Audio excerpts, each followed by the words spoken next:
Estelle Elizabeth Gillespie. And coming home in the car, he wasn't driving, but he was sitting in the back with me. He was in tears eventually because every time we passed one of these Canary Island Palms that you see everywhere, you know, like that, we had one in our front garden, and I said, there's a palm like ours, only 3. And Dad was, you know, just so thrilled that I remembered that. He realised that my brain wasn't affected. That's wonderful. My children, Penny Ann Gillespie, Graham Richard Gillespie, Margaret Elizabeth. Can't think of my second name. Elizabeth Gillespie, that's right.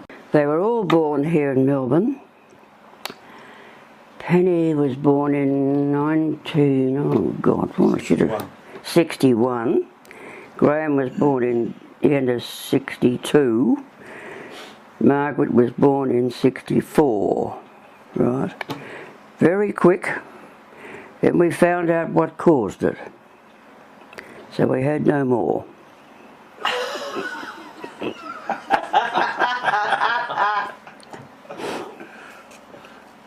Penny, well, when I was pregnant we had terrible arguments over what we were going to call Penny. We had all these ideas and no. So eventually we agreed that we would stop discussing it until the event came. And then right towards the end, John said, what about Penny? I said, okay. And I said, I like to say Anne, Penny, but it's not joined together, but that's her second name, Penny Ann Gillespie. After she was born and I came home and I started going shopping and this sort of thing, and I went down to the corner shop to get something or other, and I found that the girl behind the corner shop, the new one that I didn't know anymore, her name was Penny. And I've already told you he was a very great flirt. No, I don't know why we called her Graham. Not a clue. And Margaret? I think we both just liked the name. I don't think it came from anywhere in suggestion. No. I think it's the same as Graham. I'm not certain though. That's my sister Mary, 5 years older than me. She was a nurse. Well, I didn't get on all that well. She objected, I think, because when I was born, I think put her out of. She'd been the little one, and when I was born and ill and all this sort of thing, all the attention went to me. I think that's what the problem was. But we were very different from each other. She had more brains than I had. That wouldn't have been difficult. That wasn't difficult. My brother was Gregor. His full name was Harold McGregor, but he was called Gregor by the family. My sister was Mary Helen. The Mary, I think, was Mum's favourite name. I don't know where it came from, but the Helen was the name of her eldest sister. She was the youngest of 11 children, and Aunt Nellie brought her up. Graham, what are you doing? Sorry. Distracted. Mother is Mary Catherine Mack, and my father was James George Gillespie. Right, that's Greg. That's my brother Greg. Gregor, we called him.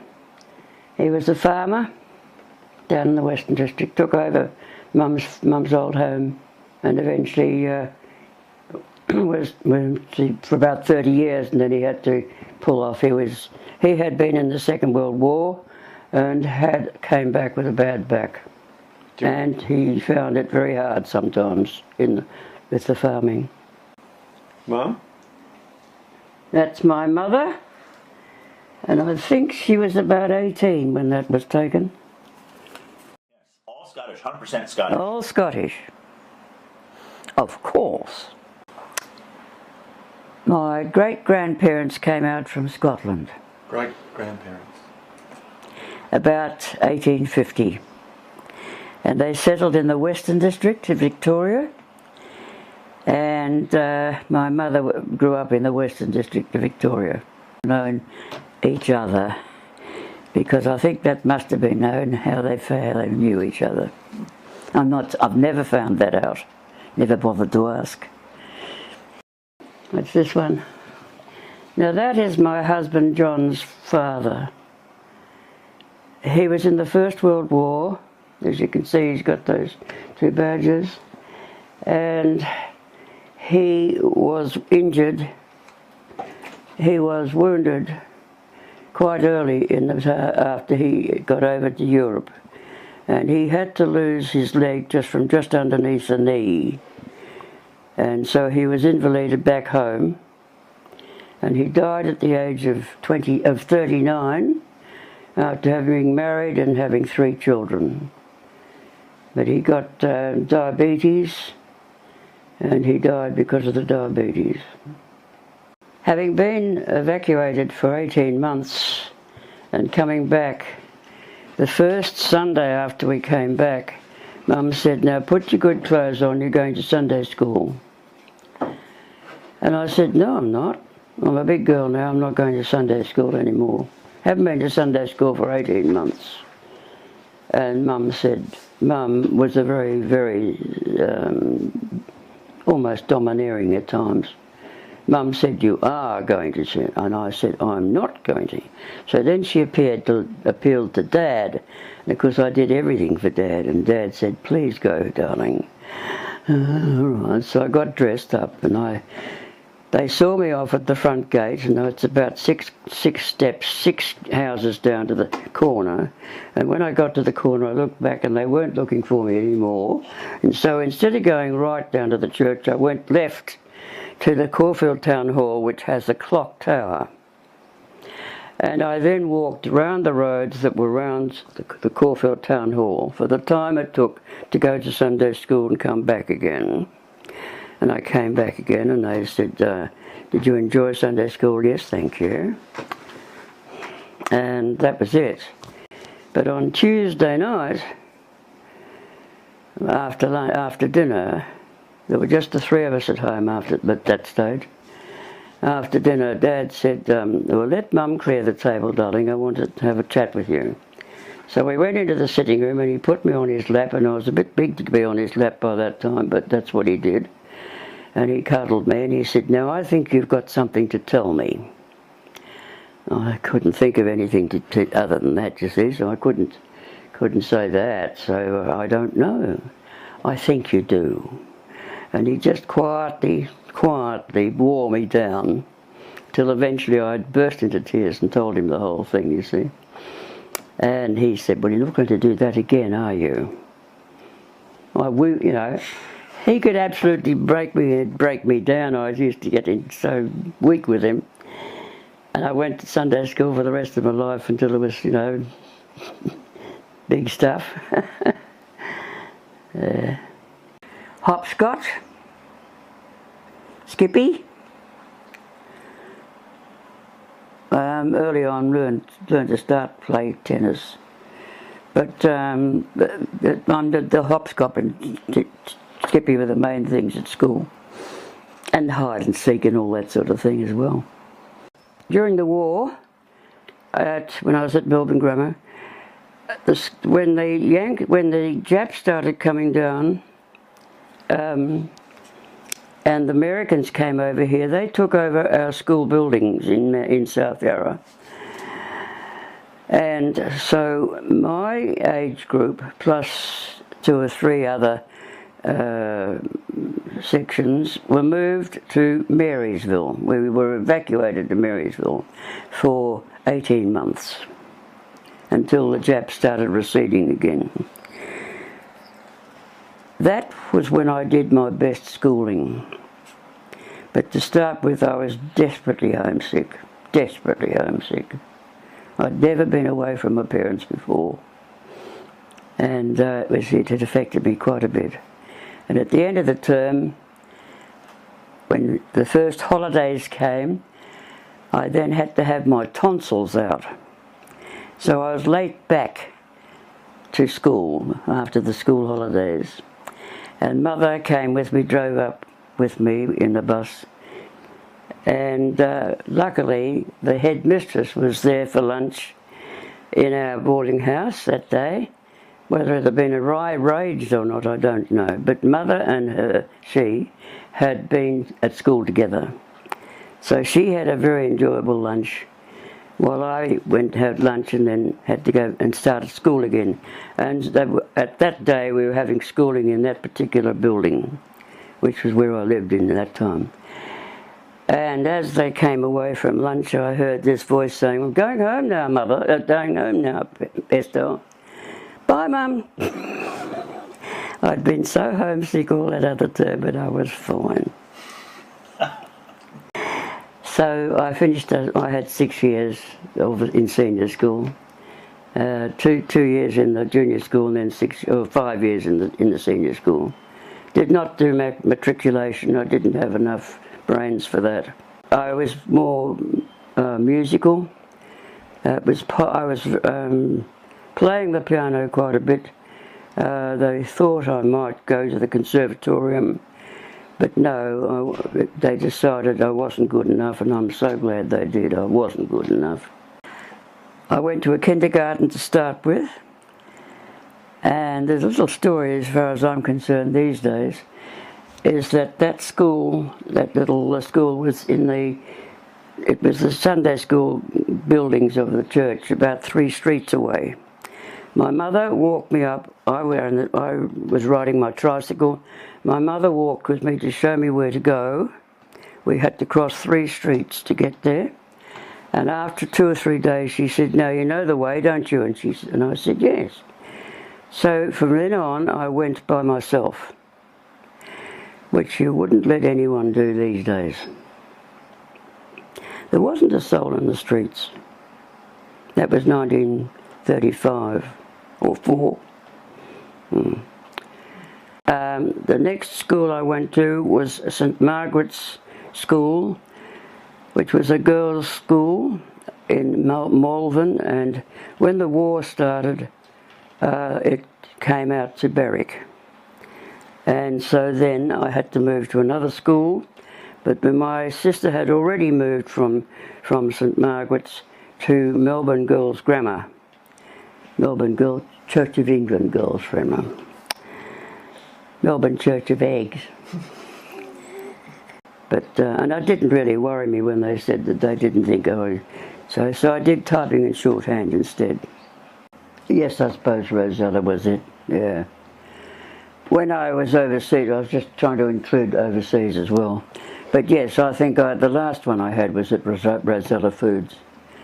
And I was there because we had to have the money. We had 3 children to bring up to grow, and we had to have the money, so I went back to school, went back to work. I think I was there for about 16 years or something like that. I don't remember now how many, but I was there for a while. And I really enjoyed it. I had a very, very good boss. I worked in the planning department. They planned all the things, packaging, and every ingredient that went into all the things that Rosella made. And it was very interesting. I found very interesting. And he was the best boss you could possibly have. When school holidays cropped up, there was no worries about it. He said, "No, you take the holidays off." I got paid, of course, for the Christmas holidays, but I still got paid for those other ones. I thought the company had done that and he'd got them. Turned out that he had used the money that was allocated to that department to pay those, and he didn't have to do that at all. But that was typical. A very fine man. It was in Ormond. It was a little weatherboard house, which you see a lot of them around, all built after the First World War, little timber ones. in all different shapes and sizes, but it's the same little thing. Very nice little house. We had a nice garden. We stayed there for 5 years. In that 5 years I got pregnant with Penny and Graham, and then at the very end I found I was pregnant just as we were moving. I had Margie. So I was pregnant when I came to the new house. The new house was in Murrumbina. It was a big old brick house and had huge, big, beautiful trees in the front garden. But the back part had been sold before we got there. Another house had been built there. So we really had nothing at the back. A little bit at the side, but nothing else. But the front garden with those trees were absolutely magnificent. I studied typing in shorthand, and I worked in an insurance company for that first 5 years. I didn't like his wife.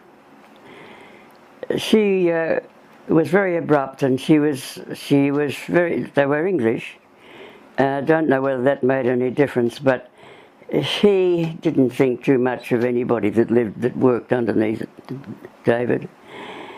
And she rang one day when David was down in a day meeting with the managing director and the directors, and she rang, and I wasn't in the room, but one of the lads answered the phone, and she very abruptly said, "Where's David?" And he said, he's at a meeting. "Well, go and get him out of the meeting and tell him I need to know him." And this poor lad was so upset. He really was very, very upset at the way she spoke, and it was so unnecessary. So that when I came back, he told me, and he said, "I'm never going to answer your phone again." At any rate, I did go down to the meeting to see if I could get him out because she was so insistent.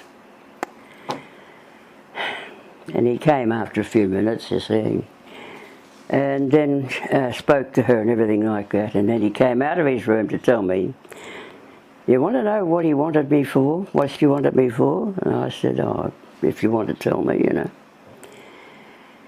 "The new curtains are half an inch too long. David, you've got to fix it."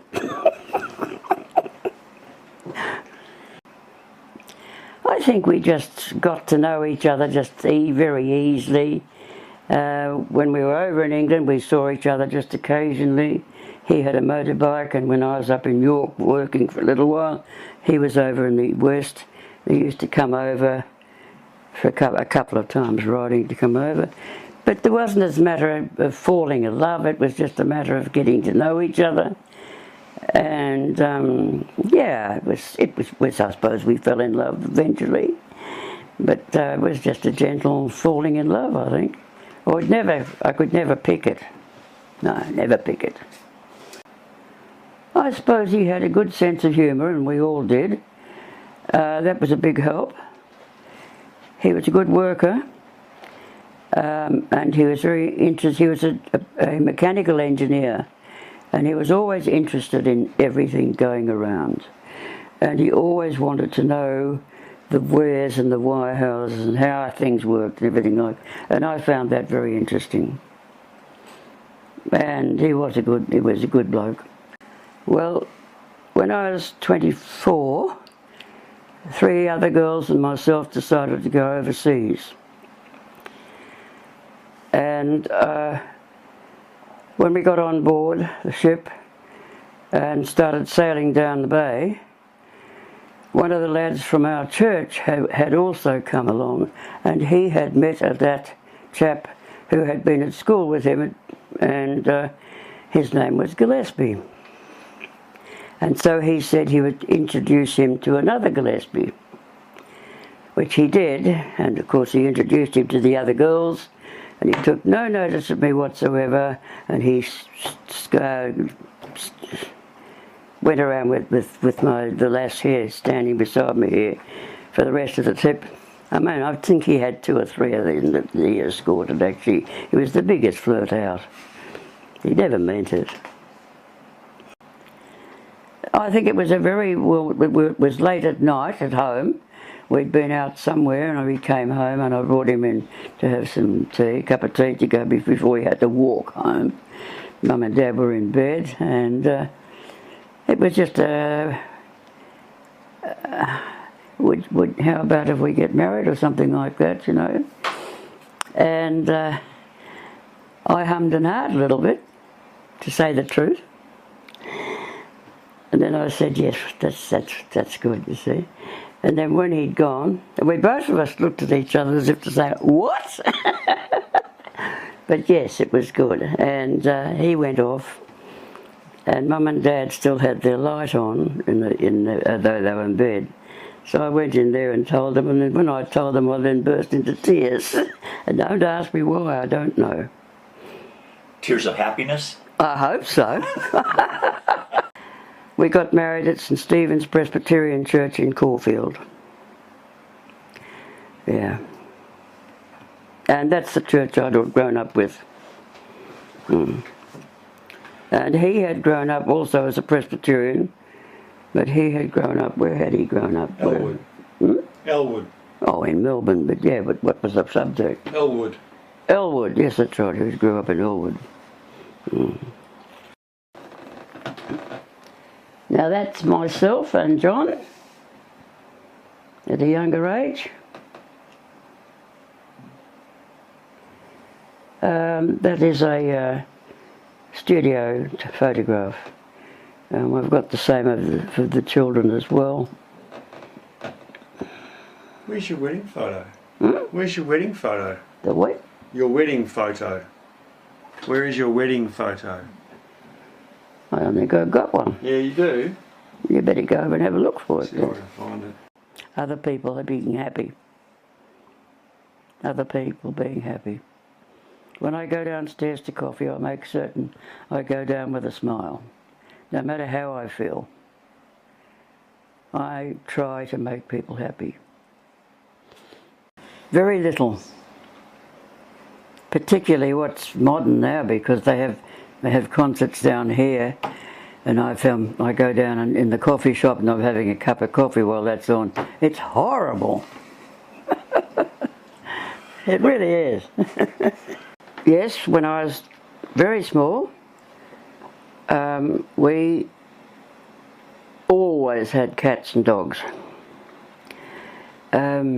One cat to start with and two dogs. We had a Samoyed, which is a white dog, a sled dog, and we had a Scotch collie, a Scotch terrier, which is the little black one, the little symbol of Scotland actually, I think.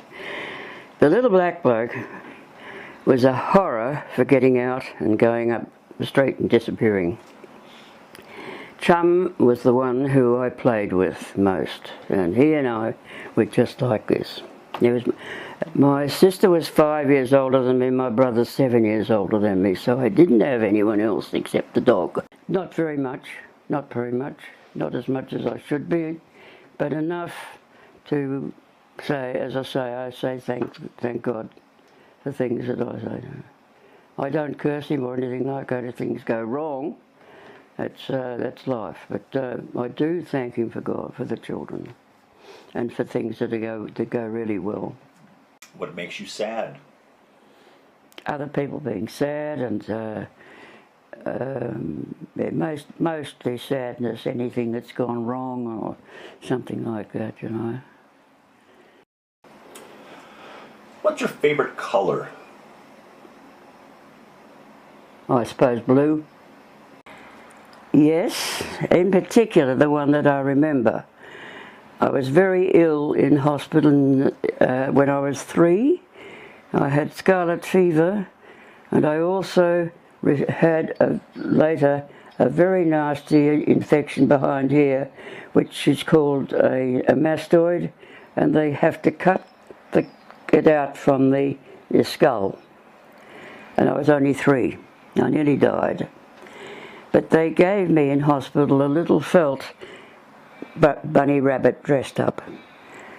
Whether it was a Peter Rabbit or not, I don't know. It might have been before Peter Rabbit's time. But I had that as my comforter. And as I say, I was there and nearly died. And when I came out, they wouldn't let me bring the little one out because it might have had infections in it. I cried and I cried and I cried. And they let you have it? No, I didn't get it. Oh, thanks. No. Not the end of the story I thought I was going to hear. No. That was the end of the story. Oh, now there's a hard one. Oh, I don't know, darling. My mother was a singer with a very deep contralto voice, and she sang, she taught. And I sang in the choir at church, and I sang in the 40 voice choir at school. But I just had a voice that sang in tune, you know, medium. I can't sing at all now. What's my favourite tune? I don't know. English. Probably French as well, I think, yeah. But it wasn't very good, but I enjoyed doing it. Well, we went by the ship in 1954, and we called in at Colombo on our way, and then we went through the Suez Canal at night time, unfortunately, because they'd had to have they had to refuel before we went through, and someone had left a tap on, and the oil had gone right through on the 7th deck, which was actually the deck that we had our berths on, but we weren't in that area. So they had to clean that up, but they also had to refuel. So we didn't get through in daytime, and that upset me terribly. You know, we got off in Italy. Can't think what the city was. And from there on, we hitchhiked, all four of us, two by two. We changed partners each night and arranged where we were going to. And if always to we had a list of boarding houses to go to, and if a second pair didn't arrive that night, we arranged that the first pair would stay another night to catch up, so they could catch up. And it only occurred once in all the hitchhiking we did, and it was probably, I think it was in the second year actually, and I can't think of the name of the place now. Anyway, it was a big city, and we got there, and we were in there, and they didn't come. The other pair didn't come, and so the arrangement was you did your exploring that day, and you waited another night. As it happened, when we were exploring around, we met two other lasses who had been hitchhiking the same way as we were and knew us from meeting in the hostel every now and then. They were Melbourne girls. They said, "Oh, you're here?" And we said, "Yes, but the others aren't." And they said, "Yes, they are." So we said, "But they weren't in the hostel last night." "Yes, we were." So out came the list of hostels, and there was one down on the page right on the bottom there, and another one over the other page up here. So that was just as well we met them. It was just as well we met them. Yeah, but that was the only hiccup that we ever had. I loved Florence. It was lovely. What it's like now, I don't know. It's so long ago. Everything's changed. But it was lovely, and I bought a lot. There was a little market there, and it had some beautiful things for such a little money. I haven't got any earrings on today, but I bought several earrings there and that sort of thing. Beautiful. Berrybank, we always went, all our holidays we went down to the farm, down to Berrybank. It's about 50 miles west of Geelong. Sheep country. Uncle Stan, with his mum's brother, of course he knew everybody in the district, you know. It was between the towns of Cressy and Lismore. And there was a creek right beside the house. The kids had a ball playing on that creek. There was a slight waterfall just below the house, and grandfather had built great rocks over it so that it wouldn't wear down into the ground. And I had told these kids that I had never been allowed to play on there. But I don't think I told you not to, did I? No. I knew that I had done so, and I knew that if I said don't do it, they would still do it, because it was a fascinating place. It was damn dangerous. You know, there were big rocks and there was, that sort of a thing in between. It was really very dangerous.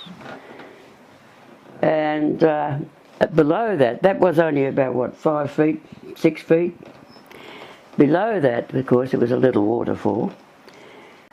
One time when I took the kids up there for holidays, when we were coming home, I said to them, now go and say goodbye to all your favourite places, and while I pack up your clothes, you see. So I packed up all the clothes, and when they came back again, Margaret was soaking wet from head to foot.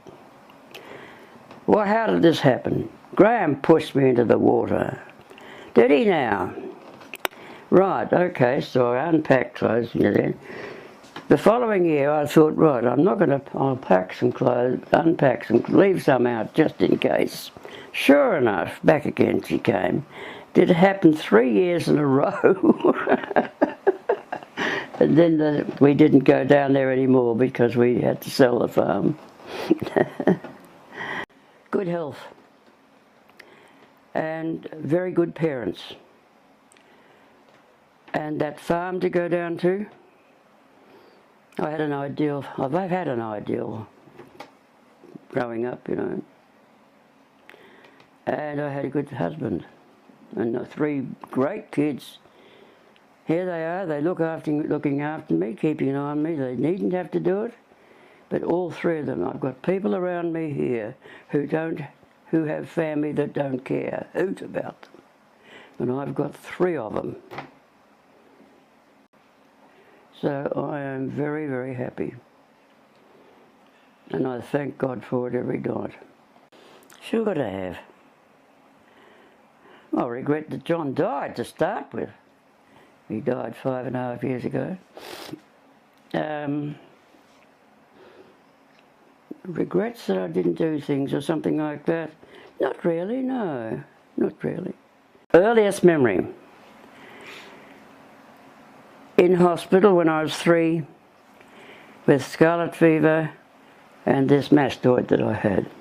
And I was there for 3 months. And I can tell you, I can remember quite a few things about that. One was that when I was starting to get better, it was a very hot night, and the nurses took the people who were getting better, took their beds out onto the balcony to be a bit cooler at night time. And when I was out there, the stars were absolutely kicking each other. You people haven't any idea what it was like. Nobody here is old enough to know what it was like. It was so clear. And I didn't go to sleep because I was looking at those wonderful stars. I could still see them, you know. Anyway, the nurse came out, and when she found I was not asleep, she smacked me. And I've never forgiven her.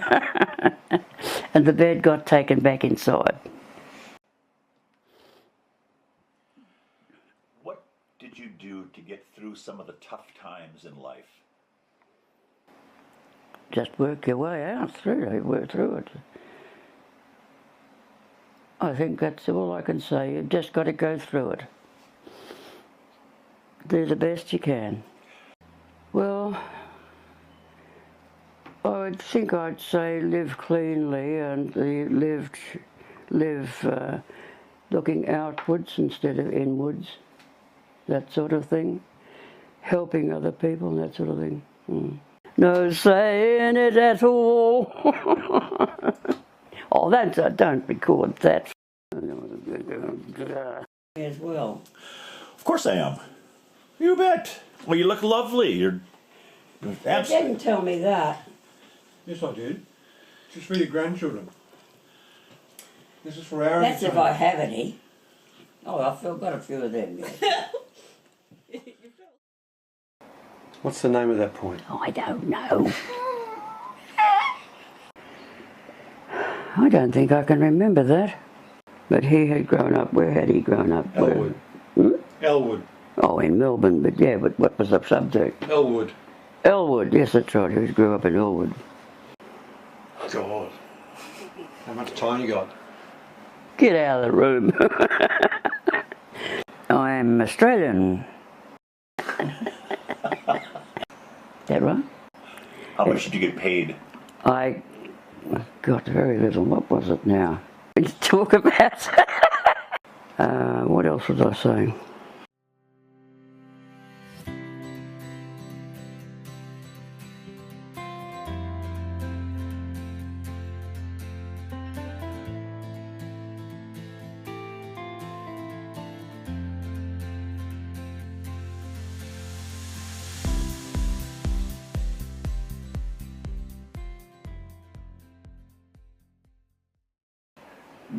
Well, Greg would have been 10 and Mary would have been 7.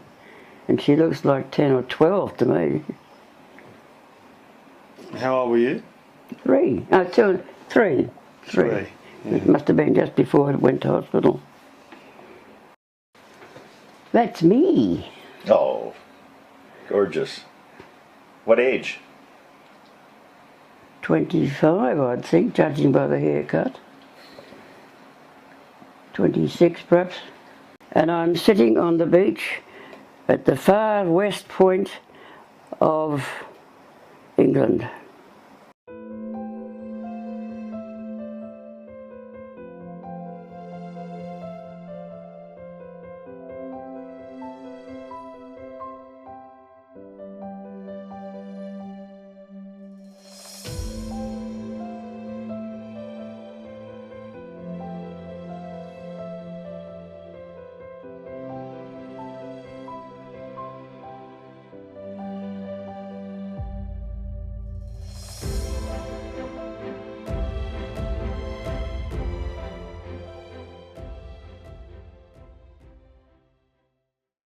Didn't know it was going to be photographed. That's my father when he was 92, and he was at the shrine, so that's the final time that he'd been to the shrine on Anzac Day. And a chap from overseas was standing near him and got very interested to watch him, and eventually started talking to him and took the photograph. And it's the best photograph we've ever had.